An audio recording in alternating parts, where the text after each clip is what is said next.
네, 지금부터 제21차 수석 보좌관 회의를 시작하겠습니다. 대통령님의 모두 말씀이 있겠습니다. 네. 요즘은 서울과 새로운 만큼 여러 일들이 많이 벌어질 것 같습니다. 저도 사실은 밤에 잠이 잘 안 오는 편인데, 해야 될 일은 상태처럼 많고, 할 수 있는 역량은 또 제한적이어서, 언제나 마음이 좀 조급하기도 합니다. 인생이라고 하는 것도 짧고 제한되어 있긴 하지만, 우리가 일할 수 있는 시간도 매우 제한적이어서, 있는 시간이 나면 정말 최선을 다해야 될 것 같습니다. 하루를 이틀처럼 쓰면 더 많은 걸 할 수가 있겠죠. 그러려면 속도가 중요한 것 같아요. 국가의 소위 국정이라고 하는 것은 입법을 통해서 제도를 만들고 그 속에서 집행을 하는 행정을 하게 되는데, 그래서 입법과 행정 과정, 입법과 집행 과정에서 좀 속도를 좀 더 확보해 주면 좋겠어요. 지금 생각하면 벌써 7개월이 딱 지났는데, 객관적인 평가로는 한 일이 꽤 있어 보이긴 합니다. 제가 가지고 기준은 정말 많이 부족해요. 해야 될 일이 너무 많은데, 속도가 늦어서, 나라를 이루고 있겠지만, 그로서는 좀 답답하게 이럴 때 없을 때가 많습니다. 집행구조, 국회, 협력 요청이고, 집행 지휘를 철저하게 신속하게 해주시기 다시 한번 당부드립니다. 국정이라고 하는 건 또 결국은 멋진 이상, 가치, 이념을 지향을 실천하는 측면도 있지만, 또 한 가지는 결국 국민들의 삶을 개선하는 것 아닌가 싶습니다. 세상이 좋아져야지, 등 따시고 배불러야지, 일단 배고프고 헐벗고 굶주리면 힘들지 않습니까? 그래서 좀 실효적인 정책들을 해야 되는데, 보통 생각하면 아주 획기적인 어떤 거 없을까 이런 고민들을 많이 하고, 그런 게 있을 수도 있죠. 그러나 쉽지가 않아요. 통상적으로는 그런 획기적이고 좋은 일이 있으면 우리도 하도록 나왔겠어요. 누가 다 했겠지. 그럼 대체 뭘 하냐? 열심히 연구하고 검토하고 하기는 하되, 지금 당장 할 수 있는 일들을 최대한 찾아서 빨리 많이 하는 거예요. 저는 시장 도지사 할 때도 그런 생각을 했는데, 작은 일을 많이 빨리 하는 게 중요하다. 그런 생각을. 그래서 제가 여러분한테도 한번 그런 조언을 했는데, 일이 많이 쌓여있으면 큰일이라고 하는 걸 붙잡고 끙끙 앓고 시간 버리지 말고, 그거 그대로 고민하되, 자꾸 쉬운 일부터 신속하게 해치워라. 라는 얘기를 제가 취임 초기에 했었던 것 같습니다. 마치 이제 학교생이 콩알 줍는 것 비슷해서, 누가 빨리 하느냐, 누가 더 충직하게 열성적으로 하느냐에 따라서 성과가, 결론이 달라지는 거지. 뭔가 엄청나고 멋있는 거, 획기적인 거, 이런 것도 너무 집착하다 보면 실제 할 수 있는 못하는 경우도 있는 것 같아요. 그래서 실효적으로 할 수 있는 일부터 빨리 하자. 티끌모아 태산이라는 생각으로, 무공이산의 자세로 해야 될 일을 속도감 있게 해 나가면 좋겠습니다. 오늘은 아마도 국민 체감 정책이라는 걸 준비한 것 같아요. 내용에 보면 개인형 이동수단 안전대책, 청년자산 형상 지원, 통신비 부담 경감, 이런 것들 많이 준비했는데 잘 준비한 것 같습니다. 참고로 하나 얘기하면, 제가 이번 대선 말고 그 이전 대선에 자꾸 쉽게 할 수 있는 일, 소확행, 자체만 확실히 할 수 있는 네, 그건 수십 개를 했는데, 그것도 한번 참고해 주시고, 실행 가능한 거, 웬만한 실행 가능한 거 필요한 것들을 했는데, 그것도 한번 참고해 주시면 좋겠습니다. 하여튼, 일상 속에서 이 작은 부분이라도 개선할 수 있는 성과를 꾸준하게, 속도감 있게 시행해서 쌓아가면 좋겠습니다. 결국은 작은 것들이 모여서 큰 변화를 만듭니다. 국민 삶의 대전환이라고 우리가 얘기하지만, 어느 날 갑자기 뭔가 획기적인 기발한 정책통이 되는 것은 아니다. 부지런히 그런 말씀드리겠습니다. 제가 공직 인사에서도 그런 얘기를 많이 했는데, 일단은 물론 방향이 중요하죠. 어느 쪽으로 가는. 그 다음에 중요한 것은 성실함이에요. 예를 들면 뭐 기술, 기능 이거는 역시 중요하긴 하지만 세 번째가 충직함. 중요하죠. 충직하지 않고 기술만 뛰어난 사람들이 보통 나쁜 짓을 많이 합니다. 그런 면에서 충직하게, 성실하게 같은 역할을 잘해주시고 이런 사람들도 잘 발표해 주시기 바랍니다. 그리고 그 과정에서 언제나 중요한 것은 수요자들의 시간입니다. 근데 이제 물론 이제 소위 여기서 말하는 어공들은 좀 다른데 늘공인들도 꽤 많죠. 직업공은 오랫동안 공직을 하다 보면 시각이 고정이 됩니다. 역지사지가 잘 안 돼요. 말로는 한데도 안 돼요. 왜 그러냐면 쭉 서 있는 자리가 있어요. 저쪽 입장에 카메라맨 쪽에서 저를 보는 각과 상황하고 제가 이렇게 보는 각도 많이 다르고, 근데 저는 저쪽에 서 있을 일이 있기 때문에 저쪽 우리 카메라맨님께서 어떻게 보는지 저는 잘 몰라요. 물론 다행히 이제 방송 화면으로 볼 수 있어요. 네, 그렇게도 잘 안 되는 게 공직사회이기 때문에 보통 공급자적 마인드라고 하는 게 문제가 됩니다. 뭐 잘하려고 하는데 안 돼요. 보는데도 안 보여요. 그런 걸 인정을 좀 하고 언제나 수요자 측, 국민들의 시선으로 좀 보도록 노력해야 됩니다. 그분들 직접 만나 얘기분들이 계속 직접 만날 수 없다면 그분들이 모이는 자리에서 하는 얘기들이라도 잘 봐요. 하다못해 영 안 되면 커뮤니티 댓글을 들어가요. 그래서 뭔 생각을 하고 무슨 얘기를 하고 있어요. 뭘 바라고 뭔 문제 지적을 하는가 이런 것도 봐야죠. 그래서 국민들의 시선, 시각을 중시했으면 좋겠다. 하여튼 실행 가능한 것들을 최대한 신속하게 찾아내서 최대한 신속하게 집행하자라는 말씀을 드립니다. 여러분들 직접 집행하는 사람은 아니에요. 집행하도록 아이디어를 주고 또 논의하고 지휘하는 분들이 좀 사람들이니까 집행부서들이 열심히 잘할 수 있도록 잘 조언하는 AI 얘기 좀 해야 될 것 같아요. 지금 뭐 인공지능과 관련해서는 참 말이 많습니다. 뭐 주장은 많고 저는 뭐 아주 자세히 잘 모르겠어요. 한 가지는 알죠. 피할 수 없어요. 조심하기 중요하다. 앞으로 사회의 중심이 된다. 이게 우리 국민들의 인류의 삶을 통째로 바꿀 거다. 정도는 감이 옵니다. 그런데 이 문제에 있어서 우리가 대비를 해야 되는데, 그러기 위해서는 일단 좀 알아야 돼요. 우리만 아는 것은 부족하고, 우리 공동체 구성원들도 그 내용을 충분히 좀 숙지하고, 적응하고, 다양한 것을 나아가서 적극적으로 활용할 수 있게 만들어드려야 됩니다. 두 가지 측면이 있을 겁니다. 이게 이제 주는 효율적 측면, 좋은 면, 유용한 측면, 또 위험한 측면도 있고, 위험한 측면은 악용되는 사람이 있겠지만, 또는 이게 지나치게 한쪽으로 집중이 돼서 우리 사회의 양극화를 극단적으로 만들 가능성이 매우 높습니다.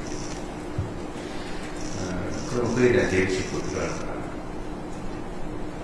제가 성남시장 때부터 10몇 년 됐죠, 벌써. 그때부터 우리 사회 미래에 있는 생산 수단의 소유나 생산 능력이 양극화되면서 엄청난 사회 문제가 될 거고, 그러려면 거기에 대응하는 사회 시스템을 언젠가 많이 준비해야 됩니다. 소위 기본사회를 준비해야 됩니다. 그 얘기했다가 뭐 사회주의적 알갱이 과격한 뭐 이런 얘기 많이 들었는데, 지금 상태에서 이 저의 문제 제기에 대해서 동의하시는 분들이 많으신 것 같아요. 어딘가 제가 공론조사 같은 걸 한 걸 봤는데, 어떤 이 극단적 양과 인공지능사회, 여기에 대비하기 위해서는 기본사회 정책이 필요하다라는 점에 대한 동의 정도가 상당히 높아진 것 같습니다. 제가 이걸 하자니까 오늘 그래서 제가 말하는 게 진짜 무서워지고 있는데, 왜곡하지 않고 제대로 제 말씀을 받아들여주는 것입니다. 우리는 민주주의 사회에 살기 때문에 토론을 많이 해야 됩니다. 왜냐하면 입장이 다르기 때문에 토론을 논쟁을 해야 됩니다. 논쟁을 통해서 차이를 줄이고 오해를 없애고 최대한 입장을 가까이 만들어봐야죠. 이 토론하고 시비를 구별 못하는 사람도 있어요. 소위 시비 건너라죠, 시비를 거는 거와 시비를 하는 거, 싸움을 하는 거하고 토론하는 거에 결정적 차이가 있습니다. 그거는 이제, 물론 기본적인 자세의 차이입니다. 마인드의 차이. 그러니까 기술적으로 보면 상대가 무슨 말을 하는지 객관적으로 인정하는 겁니다. 아, 이렇게 A라고 말해요. 난 B의 의견을 합니다. 이 의견이 이럴 수도 있죠. 반대가 있죠. 근데 그렇게 안 하고, 이 사람이 A 의견을 가지고, 난 A 다시 의견 같은 거 가지고 있는데, 비슷한 거 같으면 혹시 문제가 될까 싶어서, 상대가 C 주장을 한다고 끊긴 다음에, 이 C 주장이 잘못됐어. 라고 하는 거. 이게 시비 근거. 상대의 주장을 왜곡, 조작하는 거. 이런 토론이 안 됩니다. 이런 싸움만 합니다. 이건 민주주의를 해치는 거다. 그 말씀을 하나 좀 드립니다. 우리가 정말 토론을 많이 해요. 급변하는 사회이기 때문에 뭔가를 조정을 하고 바꿔나가야 되는데, 이 토론을 하지 않으면 결국 누군가 결정하고 누군가는 고통을 겪고 저항하고 이런 사회가 너무 갈등이 크거든요. 너무 힘들어요. 있는 사실 그대로 인정하고 있는 토대 위에서 자기 입장을 견제하면서 조정해나가요. 그래야 이게 변화의 고통이 줄어듭니다. 사회 갈등 비용도 줄어들어요. 그렇게 해서 시비가 떴나? 아이고, 그러지 무조건 반대하는 거죠.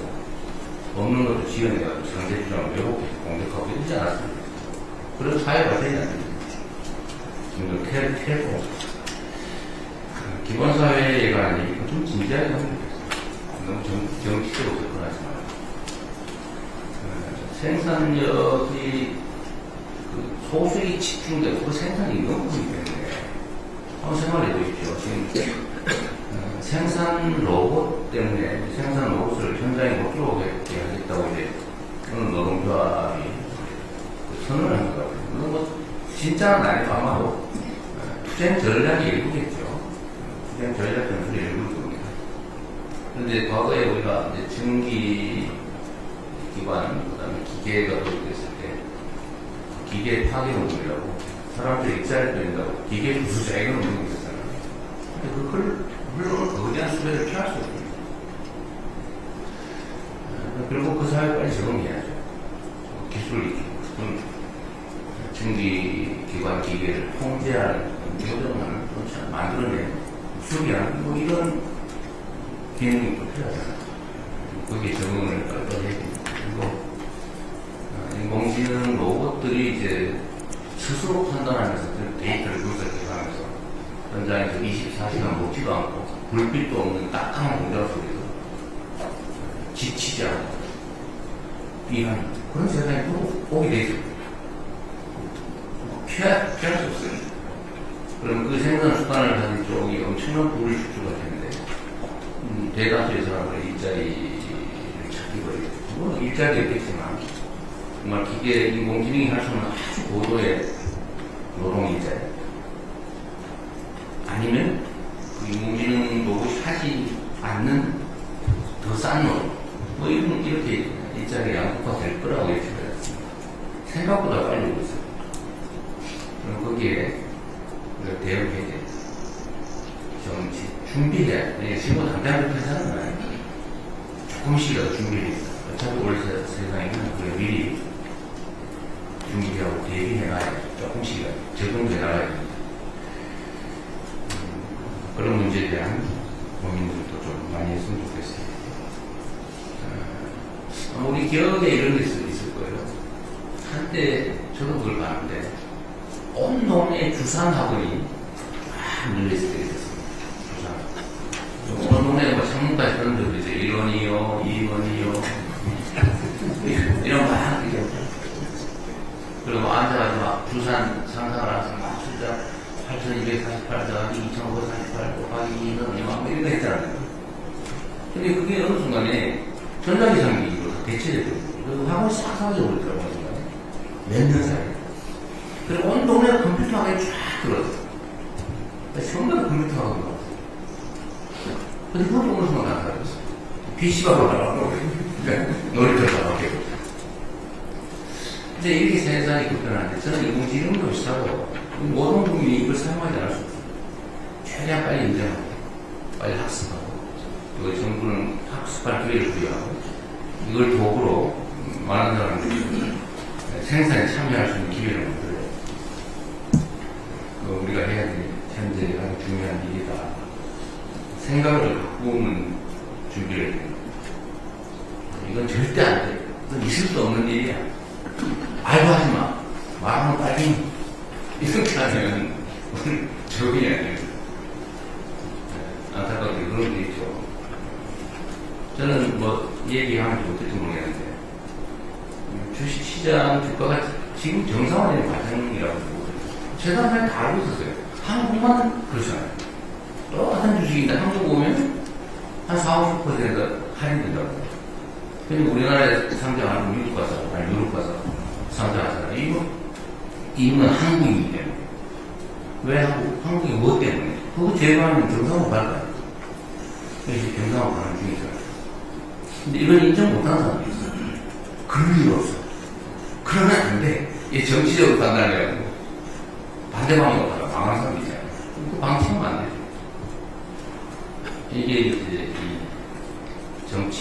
경제와 정치는 분리해야 되는데, 사회 문제에 대한 대응도 정치와는 분리가 돼야 되는데, 거기다 모든 정치적 요소를 투입해가지고, 해석하고, 주장하고, 억지 쓰고, 그러다 거기에 일부는 넘어가고, 엄청난 피해를 입게 만들고, 사회 활동도 해치고, 이러면 되겠습니까?